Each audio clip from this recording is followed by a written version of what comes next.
criminals are something special, but Larry wasn't no criminal. Yeah. Right? They attached the title of criminal from him in order to steal that man's life. Right? Because they knew that he was an organic chief from the land, on the land, taking charge of his community while he walked the streets. So they had to get rid of him as a COINTELPRO mission. The same with Angel Bay. The same with Dick Took. See, if they catch you before you learn better and begin to do better, they can make you look bad as they want you to look. But when you know better, you do better. And when you do better, you tell the people what you learn so they can learn from it too. So this is why we share the knowledge. Right? That's why we don't charge, but if we accept the donation if they're willing to give, that's on them. That don't got nothing to do with me. Yeah. I'm not allowed to reject offerings because it blocks people's blessings. Yeah. It closes the channels of reciprocity, which also restricts personal growth in self and in the other person. I can see that. So the goal is to always be in a perpetual state of gratitude so we can stop being sour, bitter, and miserable all the time. And in this perpetual state of gratitude, you're going to create the circumstances and conditions that's going to help you to move into the future as a God body, a God manifest form, walking in the light of love, and it's going to shine through you, and the rest of the world going to see it. It's just a matter of time. This shit is a wrap. Yeah. And with that, I'm going to say free Larry Hoover, and I'm going to let you close us out. All right. You quick question. So, a last one came in. I don't know if you want to take it or not. We got a last question just popped in. You want to take it or no? Ask. All right. It says, I don't know where they're coming from with this, but can you elaborate on the ships that will be returning? They're returning. And there's really nothing to elaborate about them. We know what's going on. Ain't no sense to keep rehatching the same shit over and over. Yeah, I agree. You know what I'm saying? We see what's going on in front of our face. Yep. Now we can turn the blind eye to it. That's also our option. We got a right to do that. But you're going to see what you're going to see when the time comes. When time comes, yep. You know. All right. Well, shoot, that's all I got. Like I said, please follow the brother, and his Cash App is still up here. You know what I'm saying? Please do the donations, and if you haven't already, please subscribe to the channel. Follow Polka Dot Rabbit Podcast all over the social media, and if you go to my website, you can see the Polka Dot Rabbit Podcast and my book, Bicultural: Living and Leaving the World of Illusions. My journey as far as getting where I am today. You know what I'm saying? Being in the gutter and mentally and spiritually, and now being here. The good brother Rod Hayes, like I said, I can't wait to have you hopefully have that back in the future. It was a pleasure speaking to you. I do appreciate you coming on, man, and you know I gotta say, again, peace to the tribe. You know what I'm saying? Peace to the tribe, and I'm gonna end it out on that. All tribes unite.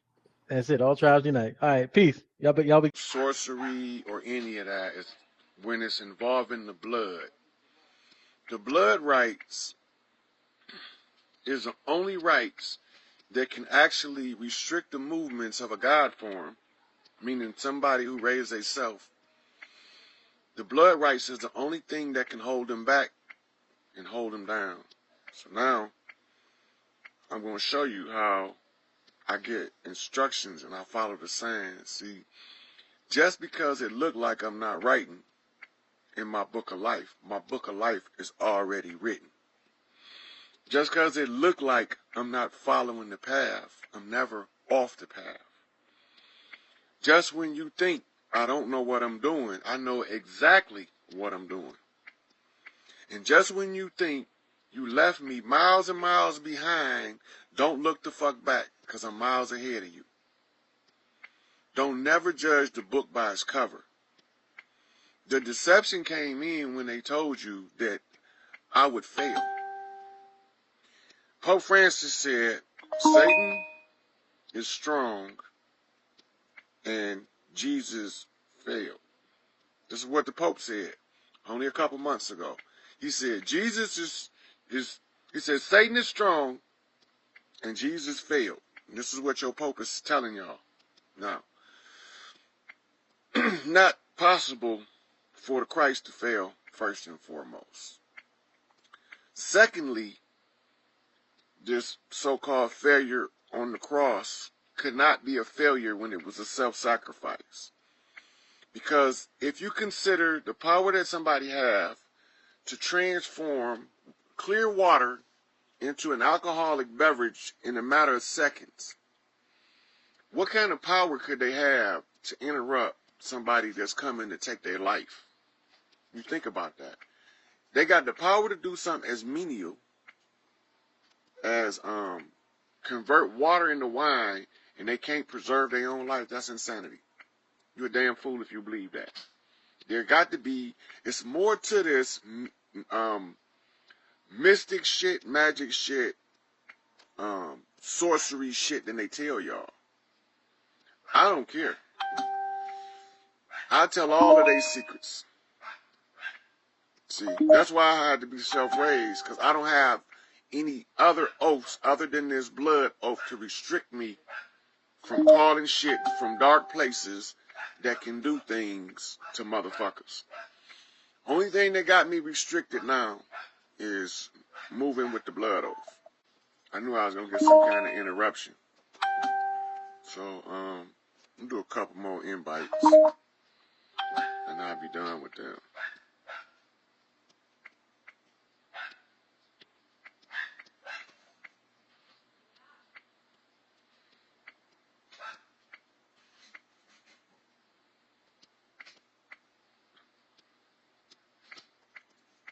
Alright, I'm done doing invites now. Alright, now, so let's do a recap. Yesterday, I walked through biblical prophecy and legends around the world and the organizations they call street gangs. And when I went through those, I showed y'all how to read the signs and how to determine if I'm who the fuck I say I am. Can't nobody do that shit I did yesterday, and that was just scratching the surface. So now let me explain the blood oath. I made an agreement to somebody. And as you see the two rings, there's a red star and I'm the blue star. I'm trying to cajole the red star to move right now. So I'm going to show y'all the oath and the instruction concerning me breaking the oath. Because they don't think I'm doing my shit. The only motherfucker that can break a blood oath and figure that shit out is one motherfucker. It's the same one motherfucker that could read the book that could nobody else read that they tell you about in Revelations. It's the same motherfucker that they don't want to take the test until there's nobody left. The last resort, me. I'm the last motherfucker. So now, I'm going to go over this with y'all so y'all know I'm not bullshit. Everything I fucking say, I can back that shit up. Now, this right here is my tribal totem. You see that? That tribal totem of mine is a gorilla. Now, if you notice and you look, the eyes, you can barely see the whites of the eyes. It's supposed to be white. The red's supposed to be red. It's faded. The whole thing is faded. It's supposed to be ultra black, never fade ink. The teeth was never supposed to fade. The understanding is in the law. This is the temple. So we have to use landlord, tenant regulations because I'm the tenant. Because somebody else owns the vessel by blood oath. The vessel can't move in a certain way until the vessel is abandoned. Now, this is called blight. Y'all got to know what I'm talking about. This is all legal jargon. This is called blight. When it get faded like that, and it's not supposed to fade at all. The ultra colors and the permanent colors don't fade. So, how did I know that I would be able to escape the blood oath? The artist. The tattoo artist was a shyster. Now, I'm going to give you before I made the oath, the agreement, right, to this person. The artist, I did not know them personally, but I had what you call a indicator warning or a indicator sign that even if I go into this blood oath, I would be able to escape it. I would be able to find an exit due to fraud. So now we're talking about another legal terminology. Remember, you bound by the law. So every mystic or dark art they use to bound you, you can find a release in the law if you know how to use it. Now I'm going to show you what I'm talking about. The temple is a formal construct. Now, in order for me to have somebody else assume the oath. Now, what happened when they assume the oath? They get all of the benefits the oath is made with. They get all of that person's benefits, right, without it interrupting the other person's life, without it causing the other person what you call a negative backlash. See, you can just snap the blood oath, but that'll ruin the other person's life. They know I'm not going to ruin my people's life, my family life. They know I'm not going to do that. So they know whatever I do, I got to be bad enough of a motherfucker to figure a way to break the fucking oath. Now I'm showing you. Blight. Now, what is blight? You a slumlord. That's what you is. You a slumlord. So you buy a house. It's not in the best shape or the worst shape. It's decent. But you never do anything with it. And over time, it starts to deteriorate. Blight. It starts to fade. So when its integrity of the property is starting to break down, this is the oath, breaking down. You see the fade? It's fading. And as long as this motherfucker fading, then that means that the oath is fading in its hold, its stronghold on one end or the other. It's fading. Now, we got to find out a couple of things by analysis. We got to find out who is most affected by the fade. The one who initiates the oath, which means who sponsors the oath, which is the other party and not me, or the recipient of the oath, that would be me. So who's going to suffer from the fading, or who's going to be responsible for the fading? Now, in order for it not to be my fault, I have to do what you call my due diligence. What did that mean? My due diligence means that I have to, I'm like, okay. My due diligence means I have to do everything on my part to make sure that the oath doesn't fade, crack, break, or decay. That means that I cannot purposely and deliberately sabotage it. I have to do it what you call with sincerity of heart and in truth. That means I gotta mean that shit. If you don't mean that shit, all of the backlash come to the motherfucker that don't mean it. But in this case, two people meant it. Then something happened. Now let me show you what happened. The artist, whose name was Jack. Now remember, this is the house that Jack built. Jack built a fucked up house. Go back to Aretha Franklin's song, The House That Jack Built. So, Jack was my tattoo artist. Now, his father's name was Bill. And then these are the only names I'm going to use because y'all have no clue who any of these people is except for the people involved in the oath. His father, Bill, was supposed to vex to me the grievance of the working mechanic and the retired mechanic. And we worked together. And in the course of working with him, he told me a lot of stuff. We worked together. And the lady I was dating, before this blood oath was made, I was dating the first judgment, because I had to go through 3 of them in the judgment process.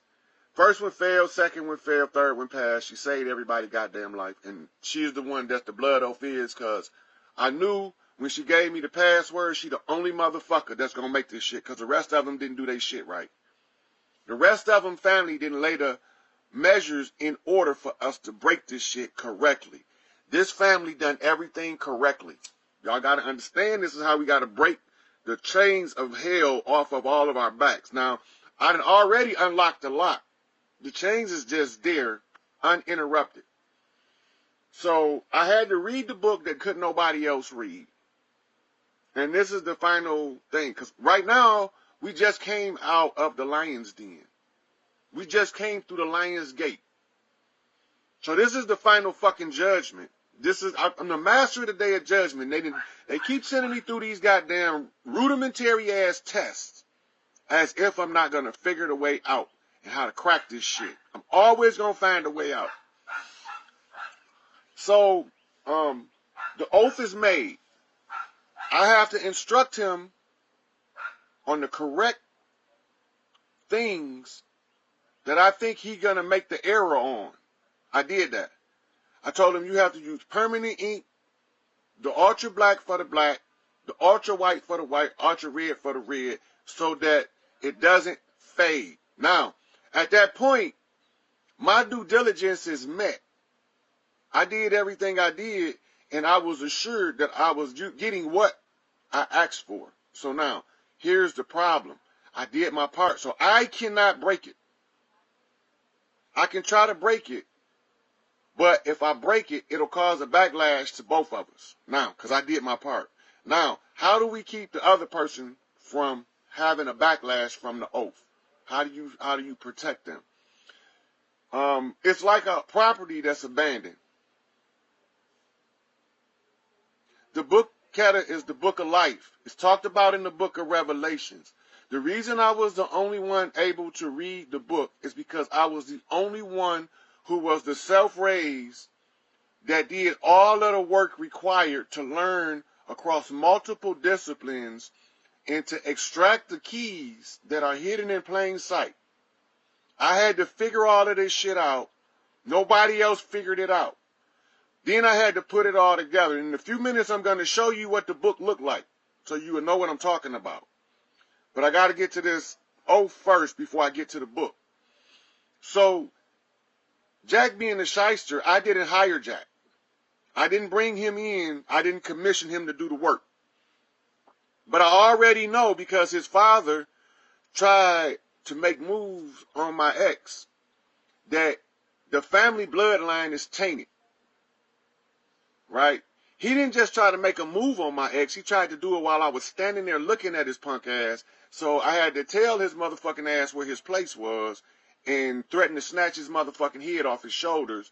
And then he looked at me like I did something wrong. Motherfucker crazy. Anyway, so she didn't respect me standing up for her. Why she ain't here now? Why she ain't got no part of this fucking oath? Because she ain't smart enough. Her family refused to do their work to break out of the prison. Her family didn't do their shit right. She was the sacrifice to heal the family, and she failed. Okay, now. So, Jack come in, and he lied. He bared false witness on her watch. When he does this, it's a sabotage. It's a sabotage to the process that she's laying down because it's going to cause the blight. So instead of calling the professional plumber to do the plumbing job correctly, you call in a bootleg plumber, and then you're going to blame the tenant for the plumbing collapsing. That's not going to work like that.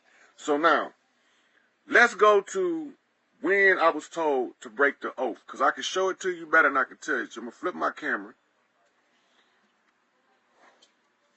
Now, if you look right there, Kata, that's the book. This is the book that nobody could read. This is part 1. This is my Old Testament of my book of life. This is the Old Testament. This is the death book. This is me under the law. This is book 2. This is my New Testament. Notice it's in the reverse thickness of the Bible. That's called the mirror effect. My Old Testament is much smaller than my New Testament. And in my New Testament, it tells me all of my secrets of my life that I couldn't see with the naked eye. All of this is in here. Elijah Muhammad said I had to make it plain enough for a baby to understand, and I didn't know it was going to come out and look like this. I didn't know this is how it was going to look. This is where I'm at in the book of life. This was me, June the 22nd, right here, this was me, June the 22nd of this year. Now, if you go to my post on June the 22nd, you're going to hear me screaming for joy that I broke the chains of hell. This is what took place on the 22nd. Now, this is the coronation. This was the judgment over here. But this is the coronation. The judgment had to happen first, but if you notice, I have my judgment after my coronation. But I haven't been crowned yet on earth. And there's a reason for that. And the reason is this. The 12 tribes of Israel, but the 13 is the queen's number. Right? This is Scorpio in the tree. This is Leo.